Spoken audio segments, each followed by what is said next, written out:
Yo, how about those fucking Knicks, boys? How about them? Let's go, baby. Let's go. Yo, Finals, man. let me tell you, all I gotta say is Brunson's that guy, and Mikal Bridges, I'm sorry for everything I said. I'm gonna start it just like that. Yeah, you should apologize to that guy because he was in Yeah, borderline tears and then he just turned it up after the He's Atlanta got to series. get a lot of flowers, bro. A lot of flowers. Mike Brown, too. Mike Brown was getting ready to get fired, bro. People were about to throw his ass out the freaking city after, like, those first couple games. I know. Which Man, you didn't I'm hesitate to get that off. T-shirt that quick, Kenny. Come on, man. I got to represent early. I'm ready to go. It's been like 3 days. I'm waiting. You know what? If they win, I got to get the replica ring, too, if they win. I'm going to get the replica, too. That's crazy. You guys going to burn the city down as well or what? Yeah, dude. Bro, just seeing how everybody acted after the Eastern Conference Finals, bro, it's insane, bro. It's actually nuts. It's wild. It's gonna be mayhem, man. It's gonna be mayhem. I've never seen nothing like that before, bro. I could see Paris trying to do their best impression as well with the Champions League final. But I don't think. Listen, you know what? The biggest thing is that the ticket prices are very expensive. So a lot of fans probably really don't want to go in there because it's obviously you're spending like $3,000-$4,000 to get in for nosebleeds. One ticket, you know? for one ticket. One ticket, nosebleeds, $4,000. So a lot of the fans, and this is the sad part about it, is with that kind of thing, is that a lot of the diehard fans that really probably want to go in, but they can't afford to go in or it's too expensive for them. They're outside watching the game going crazy. So like realistically, I feel like a lot of the crazy fans that like are diehard fans are really outside the arena watching the game. And I reckon it's going to be more expensive because the World Cup is going to be running at the same time as well. Yeah. So all those international fans that don't watch NBA, but are massive NBA fans as well, would definitely be trying to watch both. And they're both expensive, equally as expensive. But even the timing of it too, the World Cup's early on in the day. So early on in the day would be the World Cup games, all that stuff. And then right after that, they would all probably leave, go straight to Manhattan and start bar hopping for the Knicks game. That's quite crazy, to be fair. But who you guys got for the World Cup? Who won last year? Last time was it France? Right, France won last time. Argentina won it. Argentina won it. Argentina, that's right, with Messi. I'll always back USA till the day I die, baby. All right, yeah. The USA is not winning it though. We could back them, but they're not winning. You won't be beating us. You should try beat us first. Focus on beating us first before you think you're gonna win the whole thing, though. I'm gonna say I don't want them to win, but I do think England has a strong chance of winning this time. I don't know why. That's a good take. I was thinking towards Portugal, and I reckon for some reason because USA, host nation. Something weird will happen. Maybe none of those big countries will win it this year. That's like if it was going to be the year. Imagine it's like Iraq or some Iran. It's one of those I ain't gonna go that far. But like a team like Norway is like a dark horse. Those type of teams. I don't know exactly who, but like if there's gonna be a World Cup where one of those upset teams will win it, I reckon this is the World Cup. Maybe one of those Belgium, Germany's like that. Germany's a big team. Obviously, people always pick them. Spain's another one. I think people are going to look at. They're a heavy favorite at the moment. Them and France. Spain.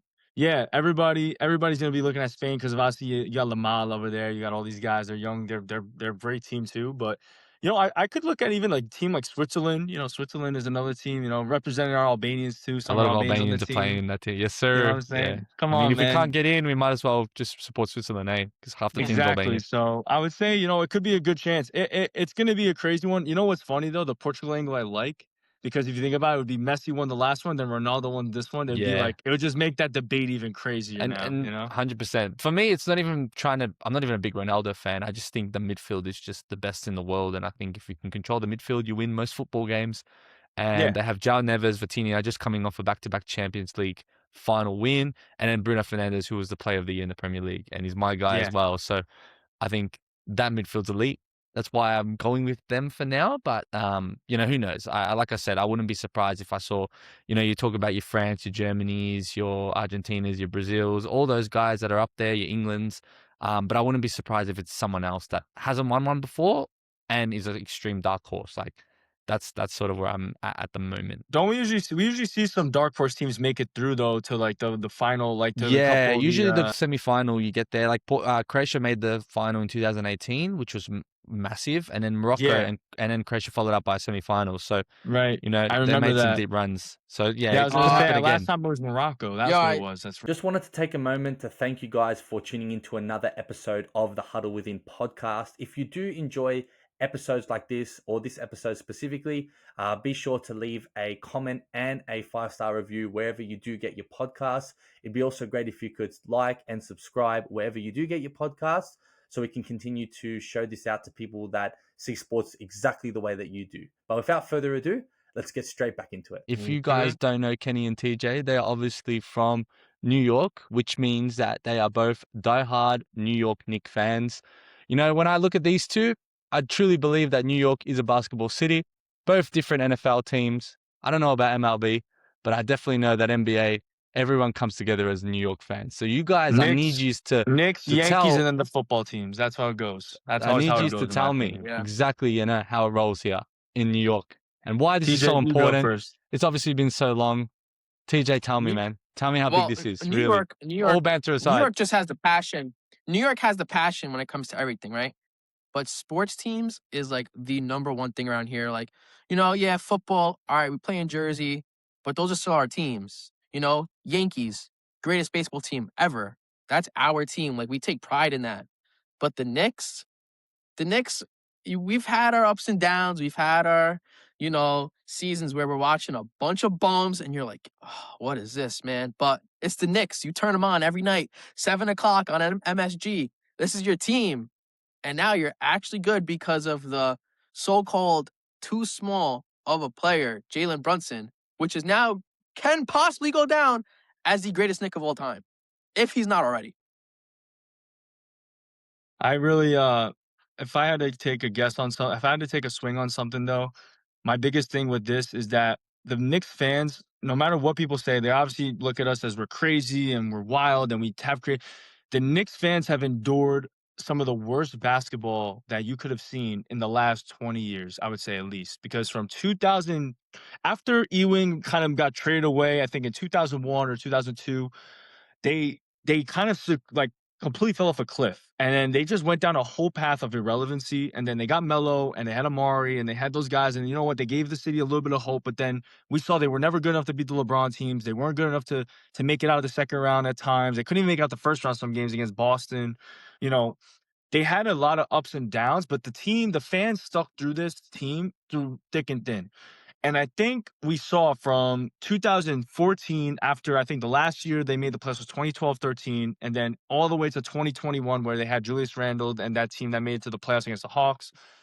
There was a very dark time for the Knicks fans where those years we were like 15 to 17 win teams. We were either really decent at one point of the year. I remember there were some years where we were like 15 wins by Christmas. We're like, oh my gosh, we can make the playoffs. And then we would have a significant drop off the second half of the year and be like, what do we do now? Because now we don't have a bad enough record to get a top pick. And we're not good enough to get a free agent to come here and to come try to save us from being bad. And the big nail in the coffin, I think, for the fan base was when the Knicks missed out on KD, Kyrie in 2019 and Zion, and obviously that whole debacle. The fan base was in the gutter. We went from all that potential greatness to being subjected to probably low level mid tier players, and everyone clowned us for it, And for years, the Knicks were getting clowned. And listen, rightfully so for fans, for the Knicks to get clowned because they weren't good. But the fan base endured a lot to really be where we are now. And you got to give the fan base props. I mean, we're easily one of the more loyal fan bases in the world. Like you see, even in the times we were bad, 100%. we packed out MSG for years. Even You when made we were Jeremy bad. Lin sound like a top 10 player for 7 days. I mean, yeah, Jeremy Lin. You're talking about Melo, Kristaps Porzingis when he got drafted here. He had a great run for us for a little bit, but he wasn't like I mean, at the time he looked like he could be generational, but I think he wasn't. Started the unicorn movement, if that makes sense. 100%. But he was not that player. If that with that 7'3" build that could score, that could shoot from the outside, play defense, play have a little bit of a handle. I know a French guy that's sort of like that. A little bit. Yeah, he started the Wemby movement. When we drafted Frank Ntilikina and we were like, oh my God, this guy's gonna turn around our franchise. We thought plenty of guys. We thought Frank was gonna be that guy. We thought even RJ Barrett. You thought RJ Barrett. Well, RJ Barrett, I kind of said like that year was like, all right, RJ Barrett's clearly third, but he could be like in terms of just raw talent, like pure polished game standpoint, he could come in and be the best player that year.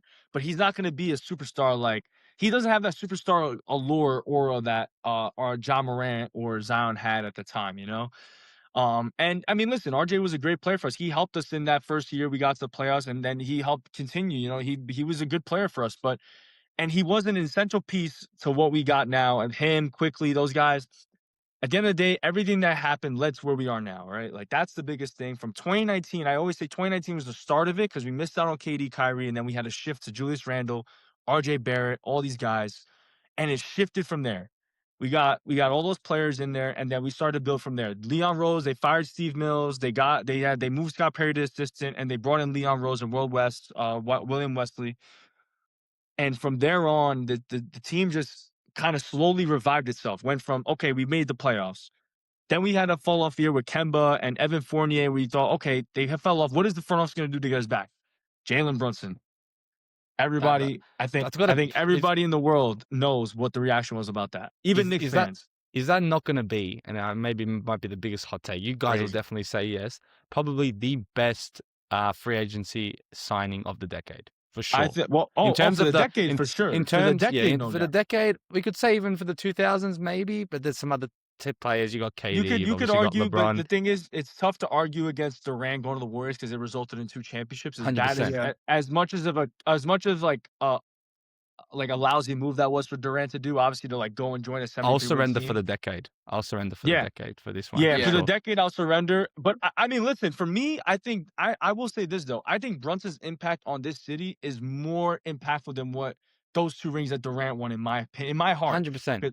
Because I will say, if Durant would have came to New York and won us a championship, that would have been equal to both those rings in Golden State, and everyone would have solidified those rings and said, okay, look, he did it with Golden State, but look, he came to New York and won a championship for the Knicks. Like that he did the impossible, what people would think was the impossible. The fact that he's got to the finals, I always say, the fact that 100%. I always say that I feel like Julius Randle was the guy that brought New York basketball back. Like he was like a big part He that like started it. yeah, like he was the big start to like even for me, like, you know, like obviously I was a little bit younger. So like I was into sports, but not as much. But like that Julius Randle time is when I really got into it. And I was like, yo, this guy is crazy. And even quickly, I found like a really soft spot for quickly. And then RJ Barrett, like that team was even Alec Burks. Alec Burks, when he was banging threes, like there was no tomorrow. Like, man, he would yo, come you off were the like, bench and be on a heater, man.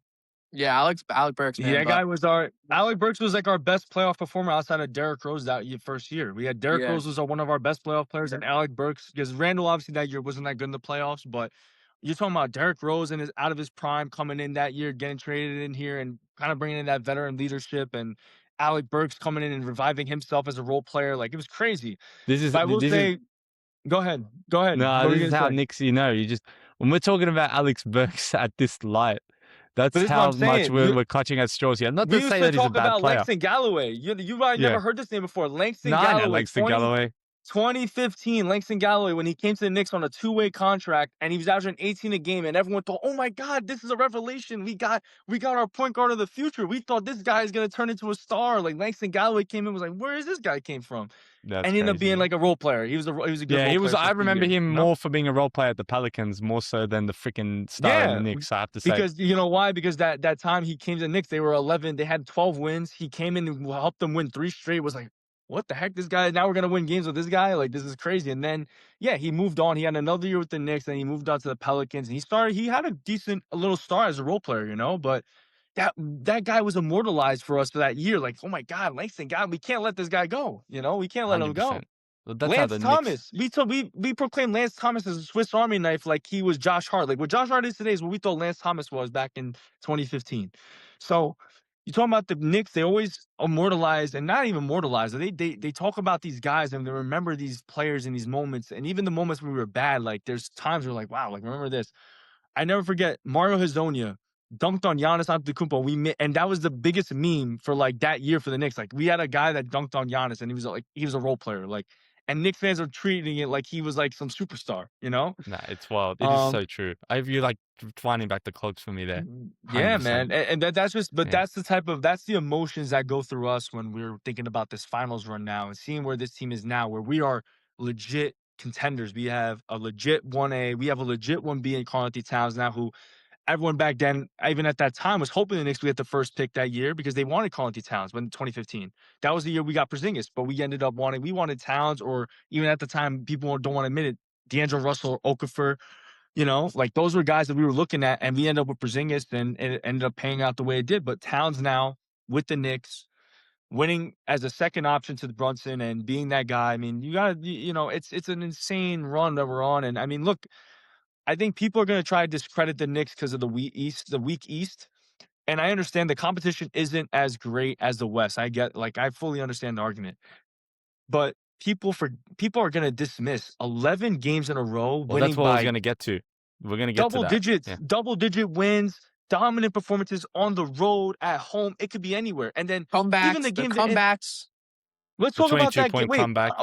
Let's talk about that really quick. Game 1 comeback. They were down 22 points. They end up winning by 11, and 7 minutes left to go. 7 minutes left to go. They end the game from a 7-minute point in the fourth quarter to the overtime to go up to win by 11 points. But there's only one real person.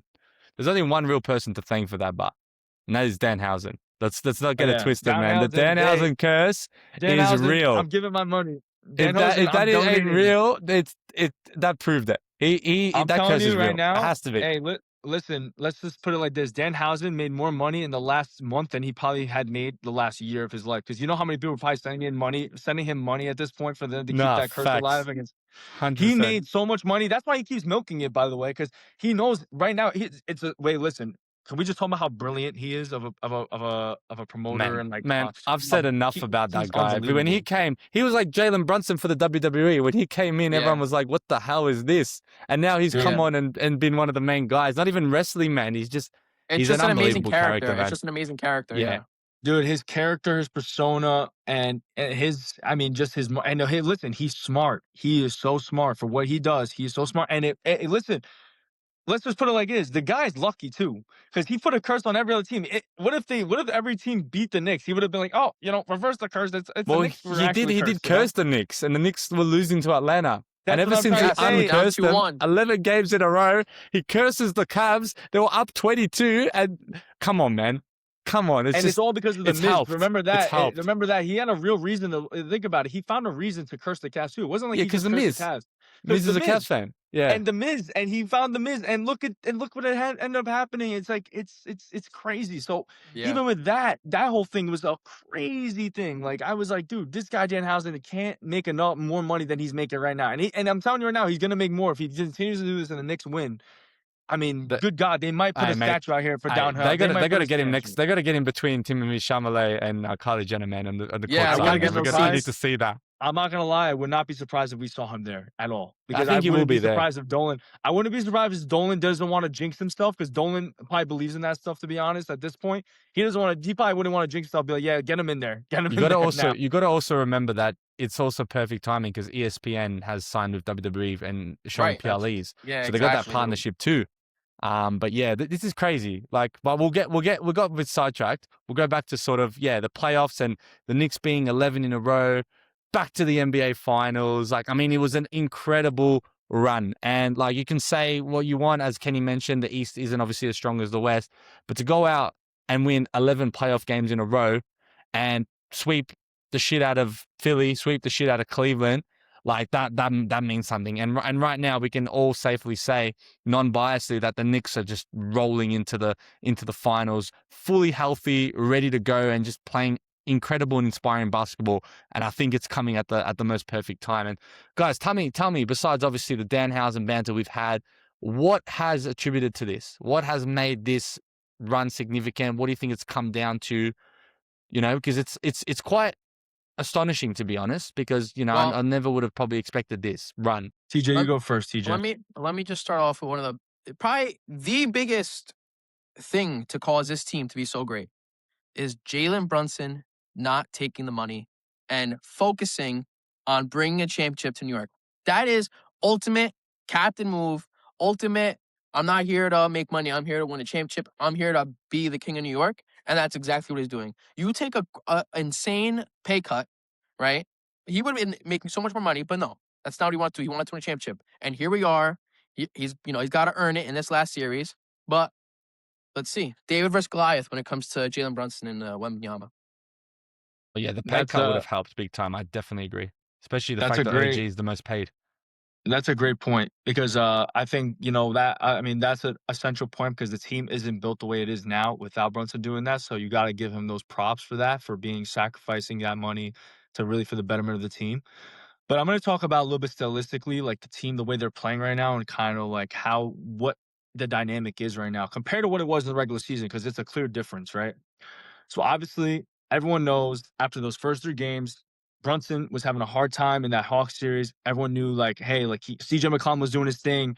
Defensively, they were attacking Brunson, and on offense, Brunson wasn't playing the best games, So other than game one, I think game one he had a great start. Then he kind of tailed off a little bit, but my point is Mike Brown, and I think this was the report actually, that Mike Brown and the team, and they sat together after that game 3 loss, and they said, "What do we have to do?"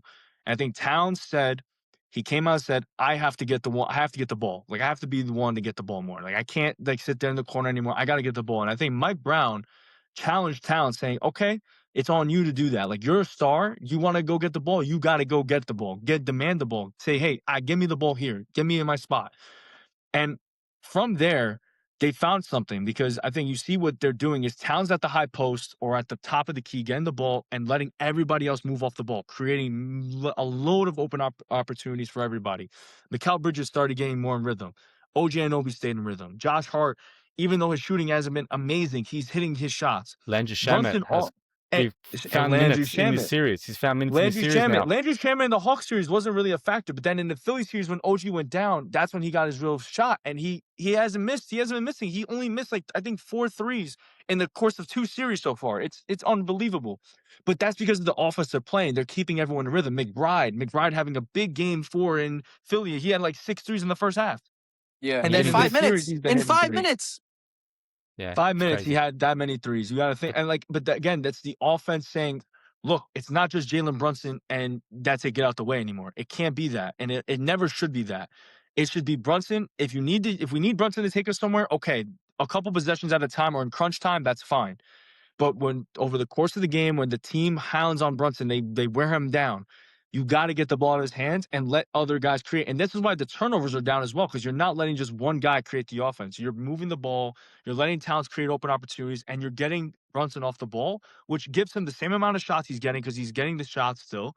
But now he's having to work less for it. He's not having to go out and dribble the ball and pound the ball down every time down. 100%. They're getting him off the ball. They're moving around. They're getting guys open. Everybody's getting shots. Everybody's getting opportunities.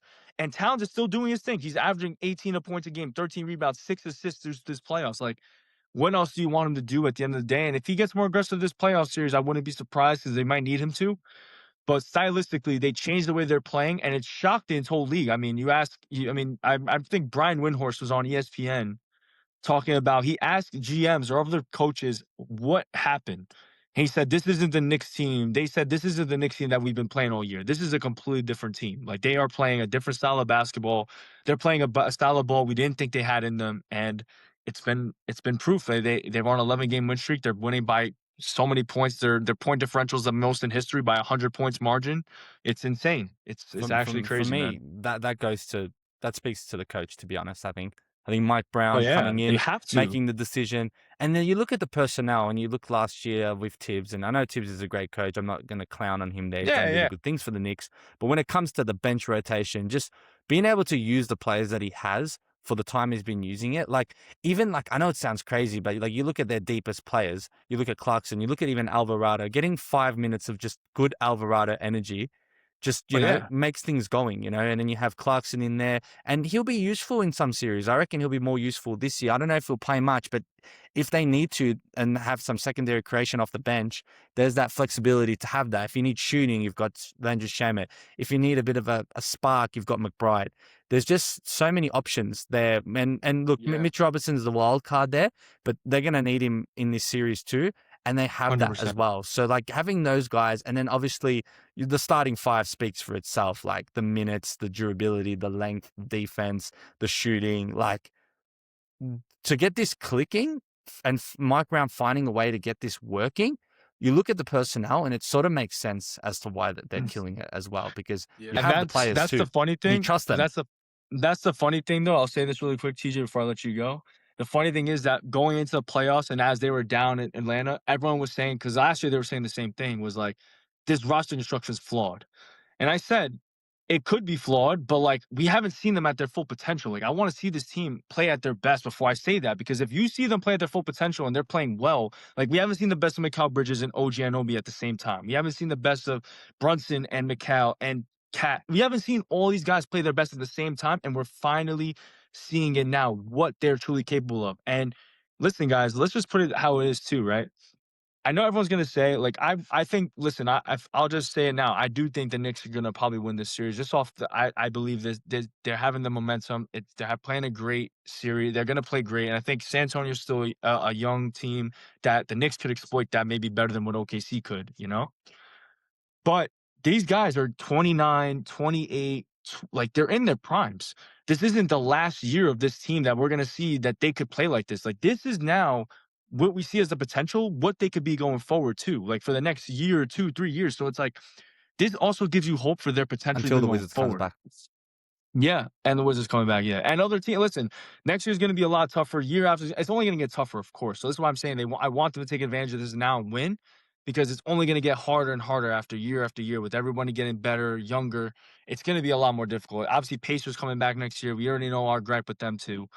Like this is a chance now to take advantage, get the chance, win your championship this year. So this way we could rest easy. If they don't do it next year or the year after, we say, okay, you know what? At least they capitalized when they did. We want them to keep winning, but we can't be greedy and say, oh, they can't win every year. Obviously, we know that. We've seen it. What about the NBA? The last 8 years, different champion every year. So, if that trend continues, we can't really be mad. But the Knicks, we need the Knicks to win it this year. We need them to get their chance this year, because we don't know when that can be again. But this team is young. They're still in their prime. So that's the best part about it. We don't have them at their end of their careers. They're all in their prime of their careers.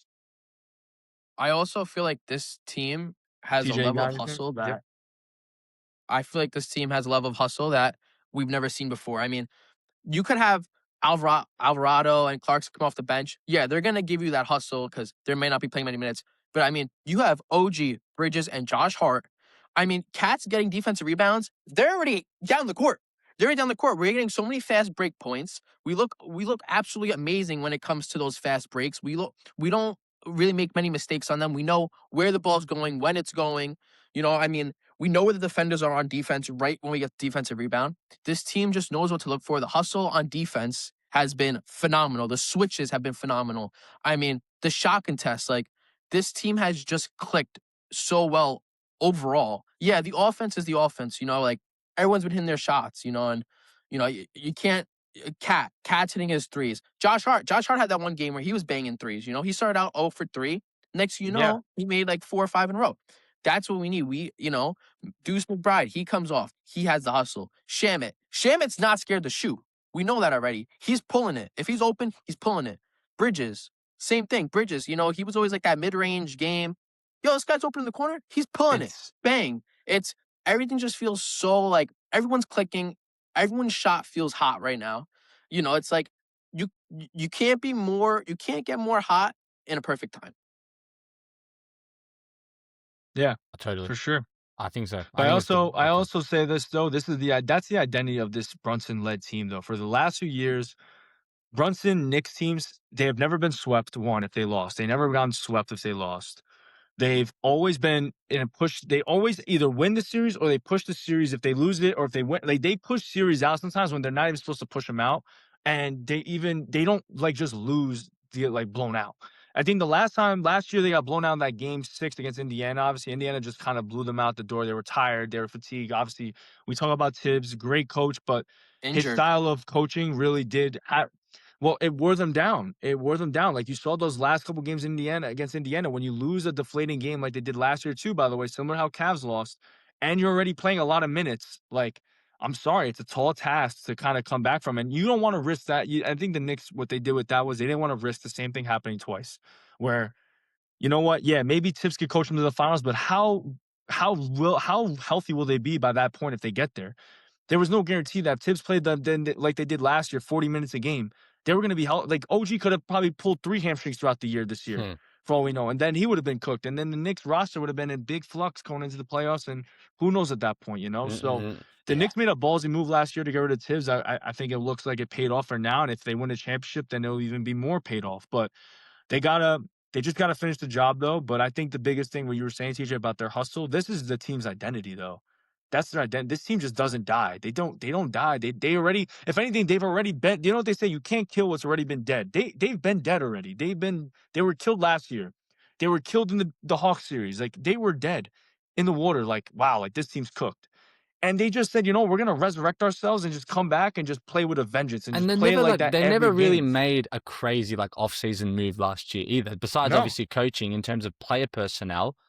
Like No. that's the thing, they ran it back, and sometimes I think, we're not going to talk much about OKC, but OKC can really look at this New York team and Yes. kind of get inspired by that they can run it back, and they don't need to change too much. They just got to get that vengeance going. But New York, we could talk about that OKC team too. And a fair point could be made that if Jalen Williams and AJ Mitchell were healthy, that series probably doesn't even go to 7, and they probably win that series. To be fair, for sure, to Oklahoma there's no City, doubt. And listen, I'm not going to excuse Chet at all. You know what I mean? I think Chet really, really let us down. I think Chet. I was a big fan of Chet's game. Honestly, overall, I really liked him as a player, and I still do. But he really let me down with how he backed down in that Game 7, man. I think that's what it is. It's not even the performance itself. It's just the fact that Wemby's obviously shown his personal hatred towards Chet, and you're expecting a response, and he did nothing. It's like he's getting punched in the face 100 times and he doesn't punch back. He's not punching. He's just letting the guy beat him up. I'm like, dude, swing, like go out, like take some shots. Like I don't care if you go. You know what? I forgot who said it today. I think it was Kendrick Perkins said it today on ESPN. He doesn't care if you go 1 for 7 on threes. Yeah, I don't care if you go one. I don't care if you go 2 for 20. Or Stephen A said it. I don't care if you go 2 for 20. I'd rather you go out swinging, shooting your shot. Okay, it's not your night. To go out and only shoot 2 shots means you were clearly scared to make a play on offense. Let's be fair, though. Let's be fair on media. If he shot 2 for 20, they'd be giving him shit equally. Anyway. No, yeah, let's be real. Listen, but at least the argument would be more about him having a bad game than him questioning him as a basketball meaner. Like, I get you. Yeah, in terms of like, do you have the heart to try? You're the second. Be aggressive. Listen, think about fearless, it. In terms of money, he was the second highest paid player on the court that night. Obviously, we know Wemby's going to get paid crazy amount of money in the future. We know he's the second best player, the best player on the court in Game 7 there. And Shea was great too. I think Shea was the best player on the court in Game 7. I disagree. But for the Thunder, he was there. Yeah, he was. No, Shea was. And that's what I'm saying. Like Wemby, but I'm saying like Wemby in terms of talent wise, obviously, like you can argue them too. Like they're neck and neck. Yeah, for sure. Well, we'll get to them. Don't worry. We're gonna push. Chet was the clear, like out of talent wise, Chet was supposed to be that clear third guy, like in the series. Like, and that's the game. Yo, it's Chet right after that. He wasn't even the 6th, 7th guy on the Thunder that night. That was how crazy it was. It was like, dude, you were like 100%. Jalen Williams, the backup center, was outplaying him. Isaiah Hartenstein was fighting for his life. Jared McCain, obviously didn't have the craziest game, but he was fighting out there. Like Caruso and Casey Wallace, like all these guys gave it all they got, and it's not that he didn't try at all, but like it looks that way because you only shot 2 shots and you had 4 points and 4 rebounds. Like, yeah, it's not good. That just can't happen, man. It just can't happen. So I agree with you though. I think people are overreacting. Like, make a trade. Like, they could have won if they were healthy, in my opinion, man. I don't think it's that foregone conclusion that San Antonio was that much better. But the thing is San Antonio is going to get better year over year, though. They're going to develop. Just wanted to take a moment to thank you guys for tuning into another episode of the Huddle Within podcast. If you do enjoy episodes like this, or this episode specifically, be sure to leave a comment and a 5-star review wherever you do get your podcasts. It'd be also great if you could like and subscribe wherever you do get your podcasts, so we can continue to show this out to people that see sports exactly the way that you do. But without further ado, let's get straight back into it. You guys will be taking on a San Antonio team that, look, if I'm honest with you, I would say that if OKC got through, I would not give you a chance. So I think that's fair. That's a fair point, though. It's a half blessing. It's a half blessing in disguise getting the Spurs, but the Spurs, who are I think 2-3 years ahead of their time, is a scary apple, and obviously 7'3". I mean, either way, regardless, you said it. Like, regardless of the outcome, the Spurs win or don't win, it's like it's already scary to see where they are now, and it's Dylan Harper's first year, and he looks like a star already. Castle's like second year, it's Wemby's third. Castle's second year, Wemby third, and then you gotta look at it as also like you see some of the role players too. Champagnie, Keldon John. Champagnie's. I actually, it's funny enough. I saw Champagnie play in Brooklyn. My school my Yeah, high school you've said played this. You've against. told me this before. Yeah, Yeah. Champagne played against my high school. I saw him play live. Him and his brother, his twin brother Justin. I've And seen now them he's play winning live championships. in Bishop Laughlin. I was at Step Back. I didn't play for the varsity A team. I wasn't that good, guys, but I was a B team player. I played for the B team for fun with my friends. It was good. I barely got playing time, but I was there. And I'm watching the A team play. I'm watching them play Justin Champagne, Julian Champagne. I'm like, these guys are good. And then next thing you know, they're St. John's, and then they're in the NBA. It's all. And now That's Julian crazy. is in the finals. He's in the finals That's against the Knicks. wild. And he had a really good game 7 as well. He was the second leading scorer for Oh, Spurs. But he's yeah, such a let me good get player, to it. man. Such a good And player. you say all those things, and they've still got Fox, who is, an all-star. Let's not forget it. Yep. And Yeah. they Sure. have a bunch of picks and the flexibility to, if they decide that Harper and Castle are, just elite and they want to go with them as their starting 2 guys, can go and trade a player like Fox with some picks for a really versatile wing. And even if they don't, they've got a guy named Carter Bryant, who I think in year 3 is going to be an elite 3-and-D wing as well. So they are, and I'm going to say it, fucking scary.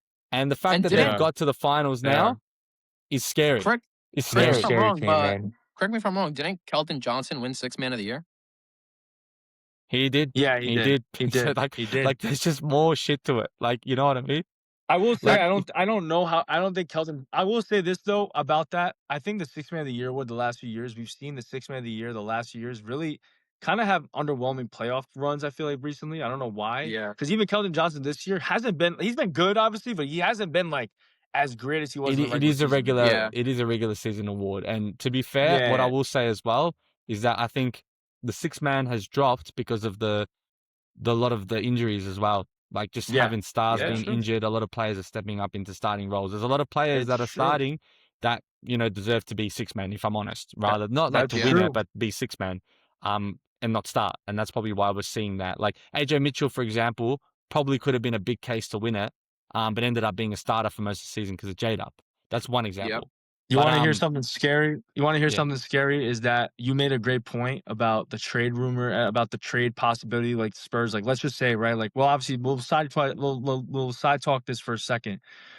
Let's just say, even if they don't win this series, they could. Listen, I'm sitting here saying Knicks. I have the Knicks winning, obviously, as a fan, but I'm not going to rule out the Spurs winning. Obviously, they have Victor Wembanyama, and their team is Well, they're unreal. probably They're still a the great favorite, team. to be honest, if you look Yeah, at they're it. still the They are the favorites. Like, you favorite, got to yeah. give them their credit. They are the favorite. You got to give them their credit. Like, they are a great team. They're not an easy. This is not going to be a Knicks sweep by any means. Like, this is not Cavs 7. This is a tough There's team. no cursing as well. There's no fucking around. No, This is going straight there's not. serious. I don't even think Dan House is gonna try to even bother with it because I think he'll end up coming out with like Wembanyama is the only person that could break my curse. Like that's Yeah. what would happen.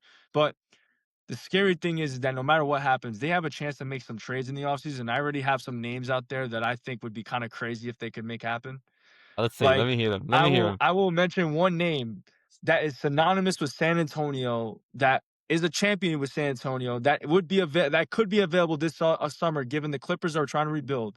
No Could you way. imagine Kawhi Leonard? Could you imagine It's not happening. Imagine Kawhi Leonard back on the Spurs with Wembanyama, Darren.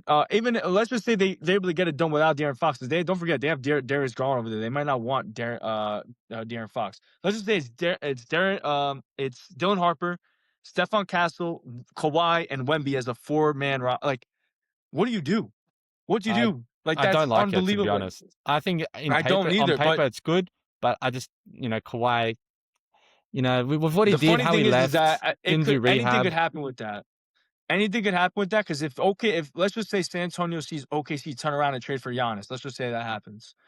I think San Antonio would look at making an upgrade at one of those wing spots, Or being like, Evan "Yo, I like think they want Evan Mobley before Giannis. But yes, one of those two is still a massive that." difference. You know what? I could see that happening, but I don't But you even also think I don't you even know also if have the to Cavs could even do it at this. you also have to think about the man down the street, Kevin Durant. I don't think he's staying with Houston either. I don't see him going to Spurs. I don't think he's going to be Nah, I trying to don't tear know. that I shit don't up. know. No, but he's The definitely thing gonna be on is the move. that That's for sure. I don't know. For sure. He might come visits. There's a lot of. That's the thing. Listen, we could even have this conversation more after the finals, like with everything, because it all depends. But like, when you brought that up, I couldn't help but think, but like, there's so many guys that are going to be available for trade that like could make some contending teams like crazy. So, like, I thought they're about gonna be scary Kawhi. for a very long I time. mean, listen, you talk That's about the reality. Kawhi. You said, I mean, the Kawhi is definitely going to be an option given the Clippers are going to probably try to rebuild soon, given that they have the 5th pick. I don't know what they're going to try to do with that. Obviously, you talk about Durant. It's still a possibility he can get moved. And then there's a lot of other guys too. Trey Like, I Murphy is mean, a there was big one, something. I think. Yeah. Yeah, yeah. Oh, yeah. I mean, any of those Cavs guys, even Donovan Mitchell's a possibility could be moved too, because I mean, they're not. I don't know if they're gonna want to extend him after that playoff run. They don't. I don't know if they're gonna want to pay him that money. He could be moved too to a team that maybe a contending team that could want a secondary scorer like him. So all these guys, all these different players, man. Like it's the offseason is gonna be as crazy as it's ever been. As always, it's always gets crazier. I feel like as years go on. So. True.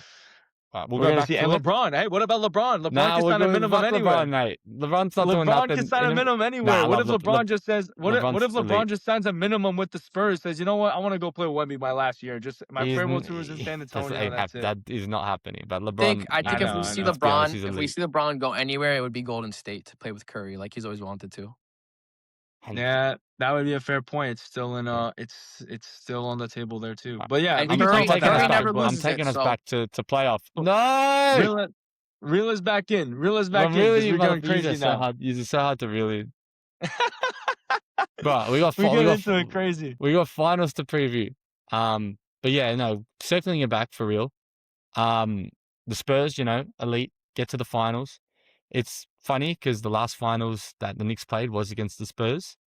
Yeah, And if you rematch of saw, '99. I was looking at something before, where Tim Duncan pretty much had the same sort of path as Wemby to the finals, which was quite crazy in 1999. So, versus his rival and got to the finals. I think he took out the Portland Trailblazers in the first round too, and then he ended up taking the Knicks. But Yep. we're gonna get onto like predictions to pretty much close out the series. We've obviously spoke a lot about the Spurs and trades and everything else. We've spent a lot of time talking about the Knicks, and you guys will be pleased to know that I'm going with the Knicks in 6 to win the series. And why I have the Knicks winning the series is because I can't go by and pass the fact that they've won 11 games in a row. I feel like they are the most healthiest team going into this NBA Finals. They may not be the best team on paper. They might have a 7'3" alien to contend against, but I feel like they have enough players to go at him. And I think if Mitchell Robinson is fit and available, then that's going to make a whole world of difference. I think Wemby, as elite as he is, and, if anyone's going to prove me wrong in this point, it's Wemby. So I'm kind of scared to sort of say this. But I think the physical matchup and being able to just go at players for this long and get to this point, there is a time where this sort of breaks out. And I think it comes with age and his sort of durability. Not that he's not healthy or whatnot. It's just that this is the first time in his career he's played over 82 games. And like that 100%. many minutes. And I just think when it comes to a team that's super fresh, in contrast to a team that's going in that is relatively fresh, you would say, because they're young and stuff, I don't think Wemby is going to be as fresh and can be as fresh as those Knicks players. And you add that experience, and you add the fact that they also had the number on them in the regular season tournament. I think the Knicks get this one done in 6. And, it'll come to, one away game where they just go on the road and snatch one. And then they close it out at Madison Square Garden game 6. And the crowd goes wild and Knicks break the deadlock. And I just think, like I said, it's so hard to come across the 11-game series, the 11-game win streak series.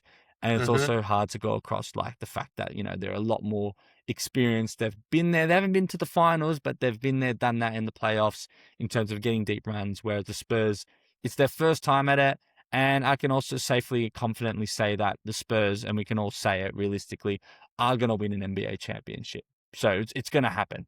So if it's not this year, like it's actually even worse for the league if they don't, because it's going to come back and probably do the trade that we say, and Wemby's going to have another season and probably go to another temple and spend maybe double the time there and just be elite. So like it's no discredit to the Spurs. I feel like the Knicks need it more as well.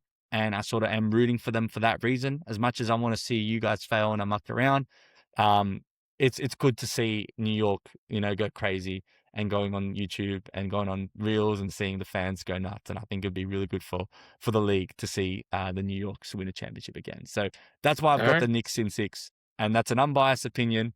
And we'll get to you two guys, starting with TJ, on who do you think is winning the NBA Finals and why? Well, I would say that's a pretty dumb question, but we're gonna go with Knicks in 7. I think San Antonio, like you said, the team, young. Wembanyama is he'll be a top 5 player in 10 years because he's just so good. As long as he stays healthy, he's just one of those guys where he could play all around, do everything. He's the guy, you know. But they're gonna take us 7. Wembanyama is gonna have his 35 and 15 game. You know, De'Aaron Fox is gonna have his game. But you can't stop Jalen fucking Brunson. Let me tell you, he is gonna come out strong game 1. He's gonna show you why he's the guy, and he's gonna show you that this team that he has pretty much built, you know, with the Villanova Knicks, and excluding DiVincenzo, but this is still his team. You know, the chemistry's there. Cat is gonna show why, you know, the Timberwolves traded him away because he wasn't enough to get him over that hump, but he's gonna prove why he's that guy. But Jalen Brunson, your Finals MVP, and I think he really solidifies himself this year as the greatest Knick of all time. All I right. forgot to say I it. think that was Jose a, Alvarado, I mean, Finals MVP. No, I'm kidding. Definitely Brunson. But yes, let's go with it. Or Jeremy Sohan, actually. you Shout got out him. He's going to win a ring regardless. And he probably won't That's even true. touch the floor. Oh yeah, Sohan's winning a ring. That's true. Yeah, that's a good call out actually. All right, so you went Knicks in 6, you went Knicks 7. I'm actually gonna go Knicks in 5. All right, and now it sounds crazy. I'm gonna explain why I have it that way though. This is hinging on my prediction because okay, so I'll start with this. The biggest game of the series is game 1. The Knicks are 7-1 in playoff series where they win game 1. The only one they lost was against Indiana 24 when OG Anunoby got hurt in game 2. They didn't have Julius Randle. They lost a couple guys that playoff run. Bojan Bogdanovic. They had a lot of guys injured that playoff run. That was why they lost that series that year because they had 10 injuries. Mitchell Robinson, everybody. It was pretty much just Hart. It was Brunson, Hart, DiVincenzo, Hartenstein, McBride, and I think Precious Achiuwa playing against the full Indiana Pacers rosters that year. So that Knicks team, that was the only one that lost. Game 1 will determine whether or not the Knicks will win this series in 5, 6. I have them winning in 5 if they win game 1. If they lose game 1, I'd probably say 6 because I do think they'll be resilient enough to bounce back and win one of those first 2. But I think game 1 is so important to set the tone for the series. I say that about every playoff series. Game 1 sets the tone for the entire series. You win game 1, you kind of set the tone and you say, okay, this is kind of what we could expect to see. And I think the Knicks have been unreal on the road this postseason. Even last year, they had some great road wins, so I feel like they have a chance to do it. I'm going to say Knicks in 5 because I think Wemby's going to be very fatigued come by the later stretch of the series if they don't win one of the first 2 or they don't win a couple of these first 2 games at home, right? We saw it even in game 7. He played great, but he wasn't like dominating like he was like again, I think game 1 he had like 30, 40 and 20, you know? But he wasn't as fresh. He's not going to be as fresh as he was back in that beginning of that series. You know, he was so fresh. They came off a pretty light series against Portland. Minnesota series was pretty good, honestly, pretty grueler. But like overall, like Wemby really didn't go crazy. And they had some games where I don't think he played that full series either. I'm not 100%. But either way, it wasn't like this hard, like head crushing series, you know? Oklahoma City was a tough series for him, though. He was going against Hartenstein. He had a lot of different bodies thrown at him. And it's going to be even harder against the Knicks, where OG Anunoby's going to get thrown at you. You're going to get Cat. You're going to get Robinson. You might even get Sohan. Maybe you might get minutes for all we know for some defensive purposes. You never know. They're going to throw a bunch of bodies at him. Diawara might get some minutes. We saw him play against the Spurs throughout the season because they needed the length and the size when they played their big lineups. So I am going Knicks in 5 just off the fact that I think the Knicks are going to be much more ready and healthy compared to the Spurs. They're going to come off emotional Game 7 series. They're worn down a little bit. And their youth was exposed in the Oklahoma City series. Turnovers. A lot of high turnover games for them. A lot of games where their point guards weren't playing their best. A lot of games where Wemby wasn't really playing his best because he wasn't 100% because he was tired or fatigued throughout the game. And their depth is pretty decent, but I still don't think I think Dylan Harper's still young. I think he'll play well, obviously, but Keldon Johnson's like a 50-50 player. He plays well, good. If not, he's going to at least just bring tenacity. And I don't really believe in their depth other than maybe a few guys. Harrison Barnes is going to come in and shock the world with anything he does, you know? I think the Knicks have some better depth than they do at this point right now. So a combination of all those things, I think Brunson, this is where he's going to show why he's the player that we think he is. And everyone says it, playoff Brunson, he's plays great in the playoffs. This is the series he's going to show why he's the best player in New York. Because I think this is the series he's going to go against Castle, Harper, Fox. And I think you have a feeling we're going to see him give buckets to all three of them in a way where we're going to be like, wow, this guy is just unreal. So For sure. I'm going to go Knicks in 5. I wouldn't be surprised if it extended, but I'll say Knicks in 5. I'll stick to my prediction I made in our little friendly chat, our tipping thing we got going on. I made the same prediction. I'm going to keep it in public, in the public eye. So if I get scrutinized for it, all good. But Knicks in 5, that's my final take. Well, TJ, you got a big chance of winning the comp, man. Now that you've tipped the Knicks, Yeah. I'm sure the other two will be tipping Spurs for sure. So this is bigger for you as well. Not only if the Knicks win in 7, you win a championship, you win some nice prize money too. I Yeah, need the right? Knicks in I 6 know. to win it all, so I'm hoping that happens. But just there's a lot at stake there. And even for you, Kenny, I think you get a top 3 finish if the Knicks get near it. If they do Yeah, 5 as that's well. close. So it's getting close. It's really tight up there. I have to say though, although I've tipped the Knicks, I will say the keys for the Spurs winning the series, if they were to win it, and this is me personally, is that it's not going to come down to Wemby's dominance. It's going to be really reliant on the role players shooting how they were shooting in the OKC series. Yeah, Your 100%. Champagnes, your Vassals, and then your shot creations from Fox, Harper, and Castle. And especially if Castle can, and I'm sure Castle's going to be the main guy in Brunson, if he locks him down and is able to play some elite defense on him, Yeah. then that's how you shut down the Knicks, if I'm honest, if you're a Spurs fan. We're not here to talk about the Spurs, but I just have to put that Yeah. out there because I think the Spurs are still an elite team and they have the players to do that. They have the guards to be able to create shots. And, you know, if I see anything close to what I've seen from Dylan Harper in Game 7, then you know what? yeah. That guy is in 3 years He's is tough. going to be like, he's going to be one of the best point guards in the league. I'll say it there. He's that good. Like, Yeah. I've never seen a point guard in their first year have that much balls, composure. And you know what? He turns the ball less than Castle. And Castle's obviously everyone loves Castle and thinks he's elite, mainly because of his two-way. But you know, like if they're firing, like it's going to be really hard to beat. And I think that's the keys to the game for the Spurs. Obviously for the Knicks is just to wear down the shit out of Wemby. And I think if they can do that, I feel as though their energy can topple over the rest of the other players. And that's the conclusion that I've come with. Just wanted to take a moment to thank you guys for tuning into another episode of the Huddle Within podcast. If you do enjoy episodes like this, or this episode specifically, be sure to leave a comment and a 5-star review wherever you do get your podcasts. It'd be also great if you could like and subscribe wherever you do get your podcasts, so we can continue to show this out to people that see sports exactly the way that you do. But without further ado, let's get straight back into it. Yeah. I kind of just got some breaking news right now. Yeah, go. AJ Brown to the Patriots. It's Shit, official. man. We were about to go. We were Is that literally about official? to be talking. It's 6 a.m. here in Australia, and this is sort of like Wow. busy. Oh my God, that just came through right now. It's been busy in the NFL this morning. I woke up to some crazy they trades. announced that was going to happen though? They've been Yeah, they've been saying it's they gonna said happen, like right? they said like the talks were like just like so positive that like they didn't see it not happening, but it's official as of right They now. said, I think Adam Schefter came out the other day and said they're just waiting for that deadline to come for June 1st for them to make it happen. Oh, it's a 2028 first and a 2027 fifth. Pretty solid. They got a first. They actually got a first out of that. That's pretty. Yeah, I'm good for surprised them. they got a surprised first too, too. to be honest. Wow. It must be a You know late what? one The though. Patriots probably said that. You know what? Drake May's time's coming now. This is their bed. They have a good conference, and Mahomes' injury now it keeps it open a little bit. 100%. So they have a chance. They have a window now to kind of capitalize, try to win the conference again, and try to maybe get a Super Bowl. So I don't blame them, honestly. I'm sure they didn't like the noise because a lot of people after that Super Bowl felt as though that they weren't going to go back there. So they definitely needed to retool. All I'm gonna say is this: big. AJ Brown's fantasy stock just went up big time, though. I don't know. AJ Brown's fantasy. I don't know. He's around 3 for me. He's around 3 for me. I mean, no, I'm not saying that he's gonna be like a top tier. Like I'm not saying he's a first rounder, but like he's in the conversation now for Well, he could next year he's going to be a top option for them, man. if he's round 3, right, and then he ends up being a round 2, late round 1 player, then you've probably won the That's what I'm draft. saying. He's like he's Yeah. the guy that could win you leagues if you get him later on. If That's people true. sleep on him and maybe think he might not be whatever. That's how you win leagues. I know that for a fact. TJ, you know that for a fact too, don't you?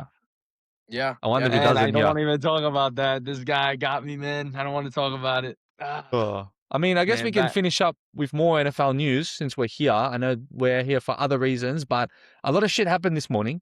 And you know, I like to bring up sporting news, and we've got some reactions as well here. Myles Garrett got traded too for Jared Verse and a 2027 first and a second and a third round pick each of the following years. So a second round in 2028 and a third in 2029. That is actually a massive trade. I feel like the front office had to make up for that Simpson draft because, you know, McVay wasn't really happy, and I think they made it up big time with probably one of the best linebackers of all time. Like, he's incredible, and I think this is just going to make a massive difference, man.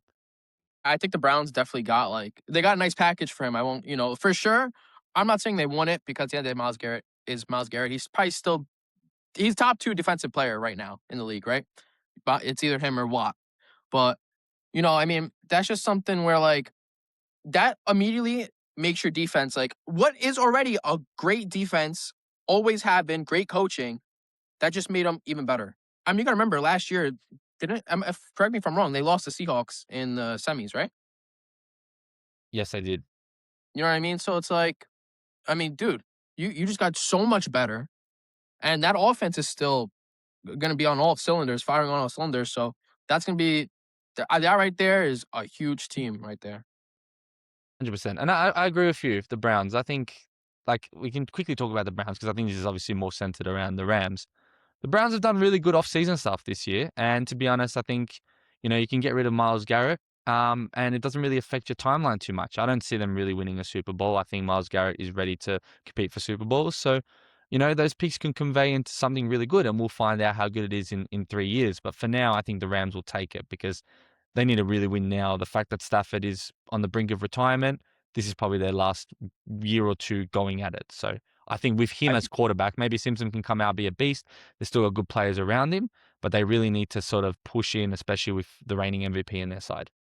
This is a win-win trade in my opinion for both sides, and including even Myles Garrett in that he gets in a championship level situation now where you could actually see him compete for a Super Bowl with his talent. I mean, we're always used to see him dominate, but like think about it with the Browns, man. You don't see them much on Sunday night primetime games. You have to watch them during the daytime against, the conference rivals, I mean, they're division rivals, or you watch them against maybe your favorite team, but you don't really see much Myles Garrett until you watch the highlights, right? And that's where he dominates the highlights. He's an unbelievable player, all-time great. You know what I mean? We talk about look about it. They lost Aaron Donald, and they got now, they lost Aaron Donald. They had a little bit away from Aaron Donald. Now they get Myles Garrett. So the Rams now have the luxury of saying they had Aaron Donald and Myles Garrett wear the uniform. Big time for the fan base over there.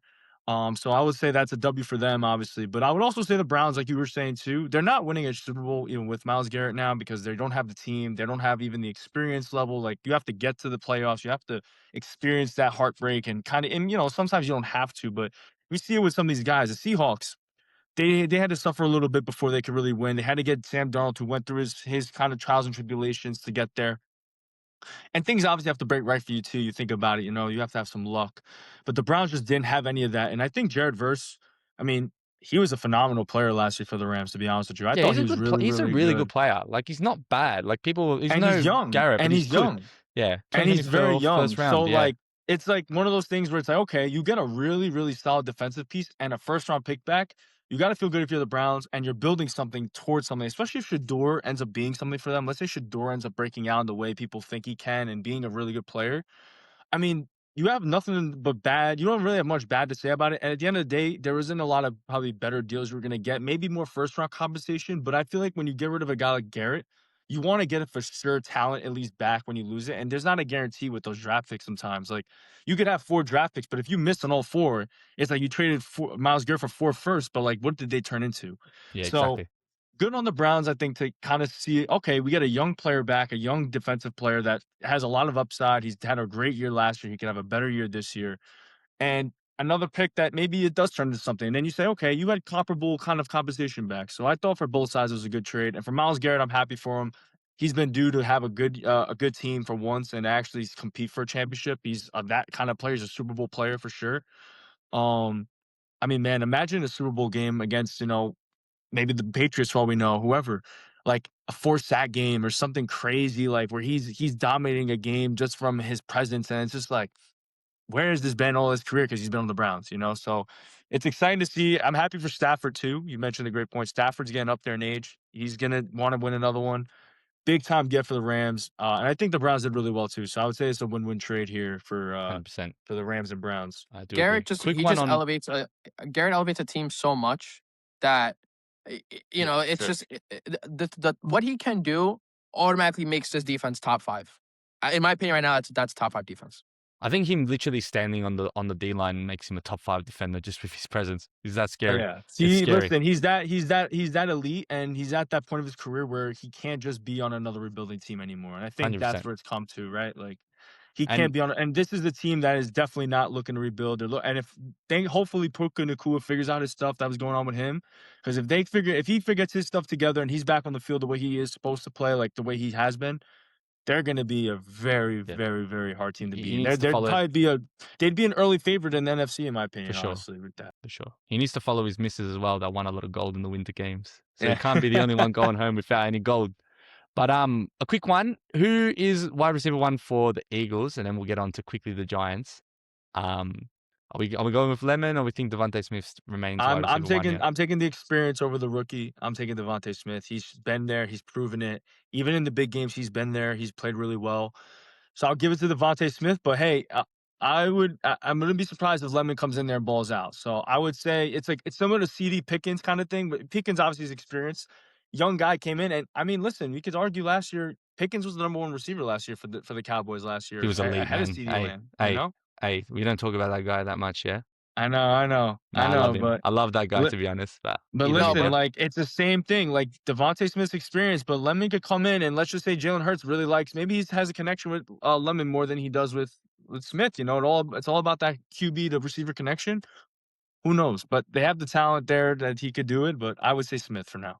I think Devontae Smith will definitely be the leading wide receiver, but I think when it comes to receptions and yards, receptions for sure, yardage we'll see, because Devontae Smith gets a lot of deep balls, but receptions, I think Saquon is going to take a large part of AJ For sure. Brown's receptions. So I think Saquon is going to see a lot more this year for Yeah, sure. definitely on the short Well, run. Yeah. they need that. Well, they need Yeah. that because last year they tried doing what they did the year before, and teams honed down on it. They boxed them in, and then they forced Jalen Hurts to have to pass the ball more. And you saw they were good, but they weren't nearly as dominant as they were when Saquon was running for all that yards and getting those Yeah. touchdowns. So, But but I'm saying they needed to get creative. They need to get creative next year and try to figure out a way to involve more running game for Saquon and get him involved in the run and also get him more touches because because last year I think he underperformed last year compared to how he is as a player. To But be big honest time. with you, Big time. It I feel wasn't like good. he's a much better player than what he showed last year, obviously and clearly. I mean, you saw what he did in the Super Bowl the year before; he was unbelievable.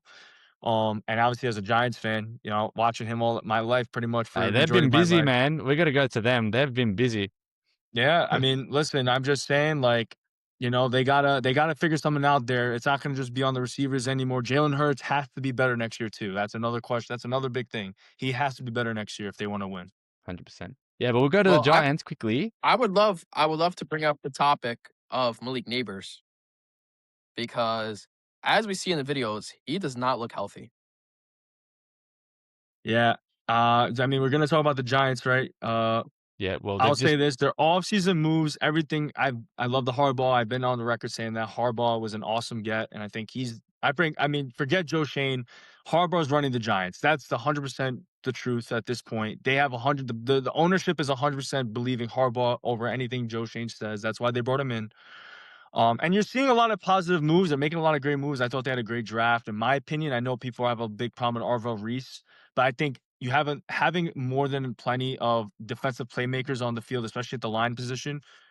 I mean, you can't have enough of that. I mean, you've seen some of the great defenses of all time and some of the greater defenses have a lot of linemen that can make plays, play at different positions, be an edge rusher, be a roamer around the field, play some defense in the midfield. So they have now that they have a lot of different options with Abdul. They have, I don't know what they're going to do with Kayvon Thibodeau. They might still move him. They might keep him. I don't know. Reese. And then you talk about, you still have a couple other guys on the line, and they traded Dexter Lawrence away, which I think was a good move because he was older now. He didn't want to. I felt like he didn't really want to be with the team anymore at this point. But Neighbors is the biggest question mark because without Neighbors, their offensive potential drops significantly. And Scadaboo too. Scadaboo had a significant injury last year too, big time injury. So two of their primary young, explosive offensive players got big injuries last year. And we need to see how they come back. And right now, Neighbors does not look 100% healthy. Even if I'm them, with the signing of Odell, Is that why you think they did it, though? Is that why you think they got those three in today? 100%. But they need the depth. They need the depth now because they can't just rely on, obviously, I think I think they did draft a rookie somewhere in the second or third round. I forgot his name. I know they drafted somebody.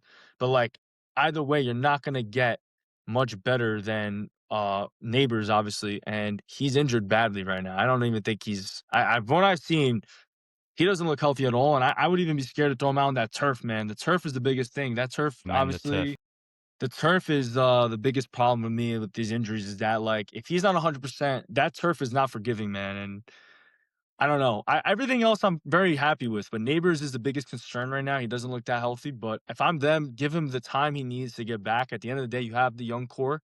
Your team is majority young too. Dart is not like his Dart's on his 20th season trying to win now. He has time to develop. You have time to develop these guys. Let Neighbors get back to 100% before you throw him out there. That's my only thing I would say about that. For sure. And how do you feel about OBJ? I think that's the biggest highlight of the three. We'll quickly I touch think, on that. My biggest thing is OBJ. So it's funny enough, I actually am like kind of neutral on it. I'm excited about the aspect of him being back in a Giants uniform. Obviously, it's a big deal. He's drafted there. I remember some of my favorite Giants moments when I first started watching football with him. But he has to be for the team though as well. Like I think his mentality has to shift from me, and it should be now. I think if that's really what's bought in, I think it should. But if it's more like if he has that like I'm still that guy, I'm me, like this and that, like I don't want that kind of persona in the Giants locker room because I think that's not a cancerous. I wouldn't want to throw that kind of word on it, but I don't think it's healthy to the locker room. I think it could be a toxic environment.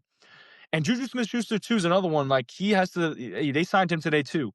Two guys that are older, but they are prove it kind of guys. Like show me a reason why you still belong in the league. Give me something. And that's the biggest thing I think Harbaugh's taking a gamble on is like these guys are gonna want to show me why they still belong. And I think they're gonna have a chance here with Dart to really make some waves happen. And I'm excited about that for sure, but it's just something where I'm like, okay, like I want to still see it first before I really get super excited about it. But it's a good moves. I mean, you can't be mad with depth pieces and adding in more guys to the rotation and to that depth into that position. So, I mean, why not? Sure. So I'm okay with it.